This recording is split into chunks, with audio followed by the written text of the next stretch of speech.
शांतता. आपण वापरतो ते फोन, लॅपटॉप, खरं तर जवळजवळ प्रत्येक इलेक्ट्रॉनिक उपकरण ह्यात एक छोटा पण खूप महत्वाचा घटक असतो, जो आपल्या घरातल्या विजेला त्या उपकरणासाठी वापरण्यायोग्य बनवतो. तर तो घटक नेमका कोणता आहे? आणि तो नक्की काम करतो तरी कसा? चला, आज हेच उलगडून पाहूया. अच्छा, कधी विचार केलाय का की आपला फोन आपण थेट भिंतीवरच्या सॉकेटमध्ये का नाही लावू शकत? म्हणजे चार्जरची गरजच काय? या अगदी साध्या वाटणाऱ्या प्रश्नाचं उत्तर आहे ना, ते इलेक्ट्रॉनिक्सच्या एका मूलभूत तत्वात दडले आणि आज आपण तेच रहस्य उलगडणार आहोत. तर आपला आजचा प्रवास कसा असेल ते पाहूया. आपण आधी एसी ते डीसी रूपांतरणातलं आव्हान काय आहे ते समजून घेऊया. मग त्यावरचा एक सुरुवातीचा उपाय म्हणजे टू डायोड रेक्टिफायर आणि त्यातली अडचण काय होती ते बघू. त्यानंतर येईल आपला हिरो ब्रिज रेक्टिफायर, तो कसा काम करतो, आणि शेवटी दोन्हीची एक छोटीशी तुलना करूया. तर हे आव्हान आहे एसी म्हणजे अल्टरनेटिंग करंटला, डीसी म्हणजे डायरेक्ट करंटमध्ये बदलण्याचं. या प्रक्रियेला म्हणतात रेक्टिफिकेशन. आता बघा, भिंतीतून येणारा एसी करंट आहे ना, तो समुद्राच्या लाटेसारखा असतो, सतत वर खाली, सतत दिशा बदलणारा. पण आपल्या गॅजेट्सना लागतो डीसी करंट. तो कसा? अगदी नदीच्या प्रवाहासारखा, शांत, एकाच दिशेने वाहणारा.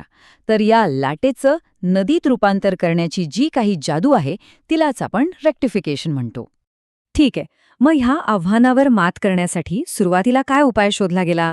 इंजिनियर्सनी एक डिझाईन बनवलं, पण ते काही परिपूर्ण नव्हतं. चला बघूया, तो पहिला प्रयत्न नेमका होता तरी काय आणि त्यात काय कमतरता होत्या? हे बघा, हे आहे ते 2 डायोड रेक्टिफायरचे सर्किट. यात तुम्हाला 2 डायोड दिसतील. डायोड म्हणजे काय, तर विजेसाठीचे वन वे गेट्स. पण ह्या सर्किटची खरी ओळख आहे तो सेंटर टॅप्ड ट्रान्सफॉर्मर.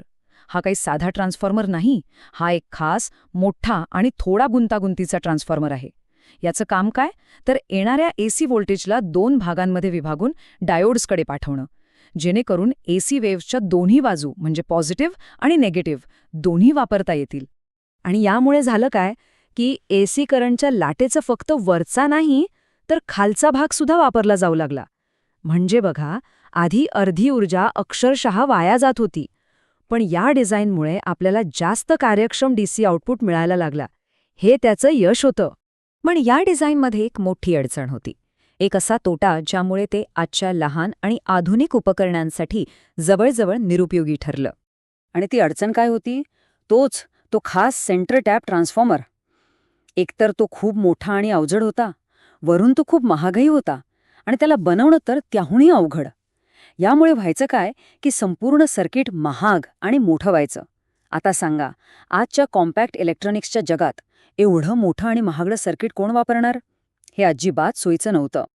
बरोबर. आणि याच समस्येमुळे इंजिनियर्सना एका नवीन, अधिक चांगल्या आणि कार्यक्षम उपायाचा शोध घ्यावा लागला. आणि याच गरजेतून जन्म झाला ब्रिज रेक्टिफायरचा. यामागची कल्पना एकदम साधी पण जबरदस्त होती. कल्पना अशी होती की त्या मोठ्या आणि महागड्या ट्रान्सफॉर्मरलाच काढून टाकूया आणि त्याऐवजी डायोडचीच रचना अधिक हुशारीने करूया. आणि हा आहे तो नवा कल्पक उपाय, ब्रिज रेक्टिफायर. आता याला ब्रिज का म्हणतात? कारण यात बघा, 4 साधे डायोड एका पुलासारख्या किंवा हिऱ्याच्या आकारात जोडलेले आहेत. आणि सगळ्यात महत्त्वाचं म्हणजे या रचनेमुळे त्या खास महागड्या ट्रान्सफॉर्मरची गरजच उरली नाही. मग प्रश्न येतो की ही 4 डायोडची रचना नक्की काम करते तरी कशी? हे समजायला खूप सोपं आहे. विचार करा की हे सर्किट म्हणजे एक कुशल ट्रॅफिक पोलीस आहे, जो विजेच्या प्रवाहासाठी नेहमी योग्य मार्ग दाखवतो. इथे बघा, विजेचा प्रवाह कसा हुशारीने नियंत्रित केला जातो. जेव्हा एसी वेव्हचा पॉझिटिव्ह अर्धा भाग येतो, तेव्हा D1 आणि D3 हे 2 डायोड गेट उघडतात आणि करंटला जाऊ देतात. आणि जेव्हा निगेटिव्ह अर्धा भाग येतो, तेव्हा D2 आणि D4 हे दुसरे 2 डायोड आपलं काम करतात. पण यातली गंमत बघा, दोन्ही वेळेस करंटला आउटपुटच्या दिशेने एकाच मार्गाने पाठवलं जातं, म्हणजे दिशा कधीच बदलत नाही.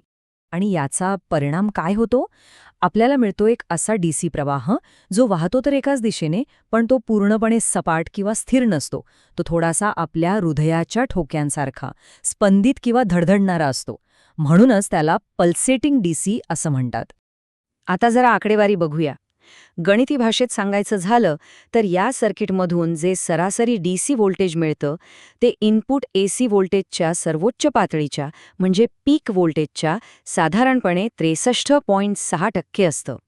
चला आता दोन्ही डिझाईन्सना समोरासमोर ठेवून पाहूयात, म्हणजे आपल्याला स्पष्टपणे कळेल की ब्रिज रेक्टिफायर का आणि कसा चांगला आहे.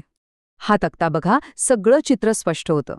हे खरं आहे की ब्रिज रेक्टिफायरला 4 डायोड लागतात, म्हणजे जुन्या डिझाईनपेक्षा जास्त.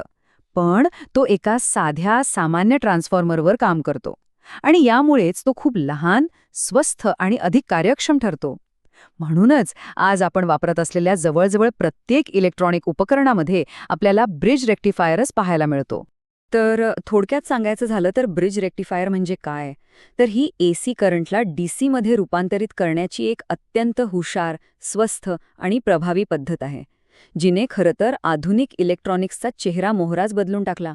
पण थांबा, गोष्ट इथे संपत नाही. आपण एसीचं डीसीमध्ये रूपांतर तर केलं, पण हा जो धडधडणारा डीसी आहे तो आपल्या नाजूक आणि संवेदनशील उपकरणांसाठी अजूनही योग्य नाही. त्यांना लागतो एक शांत, स्थिर, सपाट प्रवाह. मग या स्पंदनांना शांत कसं केलं जात असेल?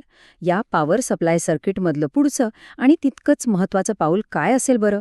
जरा विचार करा.